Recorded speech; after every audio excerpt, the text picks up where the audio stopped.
হযরত রাসূল আকরাম সাল্লাল্লাহু আলাইহি ওয়াসাল্লামের মক্কা বিজয়ের সময়ের একটা ঘটনা আমি বলবো ছোট্ট করে। আল্লাহর নবী মক্কা বিজয়ের পরে আম্মা জান হযরত আয়েশা রাদিয়াল্লাহু আনহার কাছে নিজের একটা আকাঙ্ক্ষা ব্যক্ত করলেন, অভিব্যক্তি ব্যক্ত করলেন যে আমার মনে চায় আমি আল্লাহর ঘর বাইতুল্লাহ শরীফের মধ্যে 3টা পরিবর্তন আনি। কয়টা পরিবর্তন? 3টা। প্রথম পরিবর্তন হলো আমার মনে চায় আমি বাইতুল্লাহ শরীফটাকে ইব্রাহিম আলাইহিস সালাতু ওয়াস সালামের বেনা ওনার ভিত্তির উপর পুনর্নির্মাণ করি। অর্থাৎ লম্বা ইতিহাস, বর্তমান যে কাবা শরীফ এটা ইব্রাহিম আলাইহিস সালাতু ওয়াস সালামের বানানো কাবা থেকে 2/3 নিয়ে বাইতুল্লাহ, আর 1/3 বাইতুল্লাহ শরীফের বাইরে আছে, যেটা হাতিম দিয়ে ঘেরাও করে রাখা। নবীজি বলেন আমার ওই 1/3 যেটা বাইতুল্লাহর বাইরে আছে সেটাকেও বাইতুল্লাহর ভিতরে অন্তর্ভুক্ত করে দেই। এটা হলো একটা পরিবর্তন করতে মনে চায়। দ্বিতীয় পরিবর্তন করতে মনে চায় যে আমি বাইতুল্লাহর দরজাটা, এখন মানুষের মাথা সমান উঁচু আছে বাইতুল্লাহর দরজার পাটাতন, আমার মনে চায় সেটাকে ভেঙে জমিনের সাথে মিশিয়ে দেই। যেমন অন্যান্য ঘরের দরজা, মসজিদের দরজা যেরকম থাকে ফ্লোর বরাবর, আমার মনে চায় বাইতুল্লাহর সেই দরজাটা নিচু করে ফ্লোর বরাবর করে দেই। 2 নম্বর। 3 নম্বর মনে চায় আমি আরেকটা পরিবর্তন করি। এখন বাইতুল্লাহ শরীফের শুধুমাত্র একটা দরজা আছে, সেটা হলো পূর্ব দক্ষিণ কর্নারে। আমার মনে চায় ঠিক এই পূর্ব দরজা বরাবর পশ্চিম দিক দিয়ে আরেকটা দরজা বানিয়ে দেই, যাতে মানুষ এক দরজা দিয়ে বাইতুল্লাহ শরীফে ঢুকে আরেক দরজা দিয়ে বের হয়ে যেতে পারে। সেক্ষেত্রে অধিক পরিমাণ মানুষ আল্লাহর ঘর বাইতুল্লাহ শরীফের মধ্যে কাবা শরীফের ভিতরে ঢুকবার সুযোগ পাবে। কয়টা পরিবর্তন? আকাঙ্ক্ষা ব্যক্ত করলেন কে?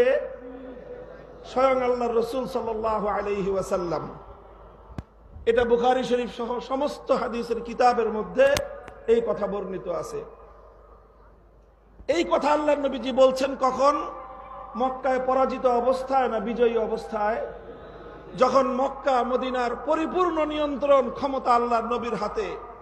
স্বাভাবিকভাবে এই প্রশ্ন জাগতো যে হুজুর এখন আপনি যা চাইবেন সেটাই তো হবে, তা আপনি মক্কা বাইতুল্লাহকে পুনর্নির্মাণ করেন, বড় করে দেন, দরজা নামায় দেন, আরেকটা দরজা বানায় দেন, আপনি যা বলবেন সেটাই তো ফরমান, সেটাই রাষ্ট্রীয় হুকুম, সেটাই শরীয়তের হুকুম, আপনার কথার সাথে তো বিরোধ করবার কারো শক্তি এখন আর নাই।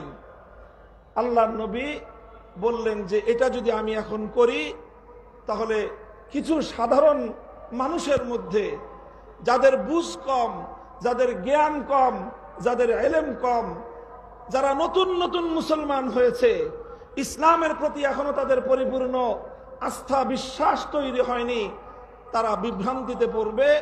এই জন্য এই কাজগুলো আমি করতেছি না। ইমাম বুখারী রহমতুল্লাহ আলাইহি এই হাদিসকে সামনে রেখে একটা অধ্যায় স্থাপন করেছে, বাবু মান তারাকা বা'দাল ইখতিয়ার মাখাফাতা আন ইয়াকসুরা ফাহমু বা'যিস সামি' মিনহু ফায়াকাউ ফি আশাদ্দ মিনহু।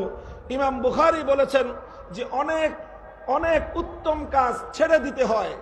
কি করতে হয়? কিছু কিছু উত্তম কাজ ছেড়ে দিতে হয়। কেন? কারণ ওই উত্তম কাজটা করতে গেলে কিছু মানুষ সেটা বুঝতে পারবে না, না বুঝে তারা অনেক বড় বিভ্রান্তিতে পড়ে যাবে। সেই সকল মানুষগুলোকে বিভ্রান্তির হাত থেকে বাঁচানোর জন্য মাঝে মাঝে কিছু কিছু উত্তম কাজও ছেড়ে দিতে হয়। যেমন এই ক্ষেত্রে আল্লাহর নবী বাইতুল্লাহ শরীফকে সংস্কার করার কাজটা করেন নাই, ছেড়ে দিয়েছেন। কেন? যাতে ওই নব মুসলিম মানুষগুলো যেন বিভ্রান্তির শিকার না হয়ে যায়। কাজেই বুজুর্গদের যত মাজার আছে, বুজুর্গদের যত কবর আছে, সেই কবরগুলোকে যারা পাকা করেছে অনেক বড় গুনাহের কাজ করেছে। সেই কবরগুলোর উপর যারা দালান কোঠা নির্মাণ করেছে, কোন ইমারত নির্মাণ করেছে, সুস্পষ্ট আল্লাহর নবীর সহিহ হাদিস লঙ্ঘন করে তারা বুজুর্গদেরও অভিশাপ কুড়িয়েছে, আল্লাহর নবীর হাদিসের বিরোধিতা করে তারা বড় ধরনের পাপ করেছে। এই সব কথাগুলি তার আপন জায়গায় সঠিক। তবে মনে রাখতে হবে এই সকল বড় বড় বুজুর্গ শাহজালাল মুজাররদি আমানি, খানজাহান আলী, শাহ ফারাদ রহমতুল্লাহ আলাই, বায়াজিদ বুস্তামি, সমস্ত বড় বড় বুজুর্গ যাদের কবর পাকা করেছেন, এই কবরগুলো এই সমস্ত বুজুর্গরা পাকা করেন নাই। পাকা হয়েছে ওনাদের মৃত্যুর আগে না পরে? তাহলে মৃত্যুর পরে যেটা পাকা হলো ওটা ওনারা করছেন না পরবর্তীতে কেউ করেছে? পরবর্তীতে যারা করেছে তারা ভুল করেছে, অন্যায় করেছে। তারা যখন অন্যায় করেছে, এরপরে সেই বুজুর্গদের কবরগুলোকে কেন্দ্র করে শিরক বিদআতের কিছু মানুষ। কাজেই এই ক্ষেত্রে আল্লাহর পয়গম্বরের সিরাত অনুযায়ী আমাদের কর্মপন্থা হতে হবে, আমাদের এই সকল কবরগুলো থেকে শিরক এবং বিদআত নির্মূল করতে হবে, এমন ভাবে করতে হবে যেন মানুষ বিভ্রান্তির শিকার না হয়।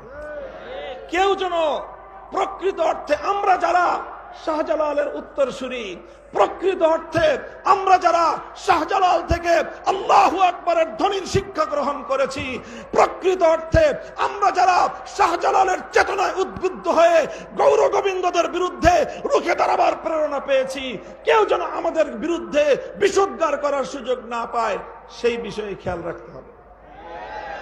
এই জন্য বুজুর্গদের কবরগুলোর সঙ্গে এমন কোন আচরণ করা যাবে না যাতে সাধারণ মানুষ, মূর্খ মানুষ, অজ্ঞ মানুষরাও মনে করতে পারে যে ইনারা বুজুর্গদের সঙ্গে বেয়াদবি করতেছে। এমন কোন আচরণ করা যাবে না। বুজুর্গদের কবরকে বাদ দিয়ে আশেপাশে যত শিরক বিদআত আছে, এই সকল শিরক বিদআত এগুলোকে বন্ধ করার ব্যবস্থা করতে হবে। যারা গাঞ্জা খায়, বড় বড় বুজুর্গদের কবরে এই গাঞ্জাখুরি বন্ধ করতে হবে। নারী পুরুষের অবাধ মেলামেশার যে আয়োজন করে বুজুর্গদের কবরগুলোকে যারা অপবিত্র করছে, সেই অপবিত্র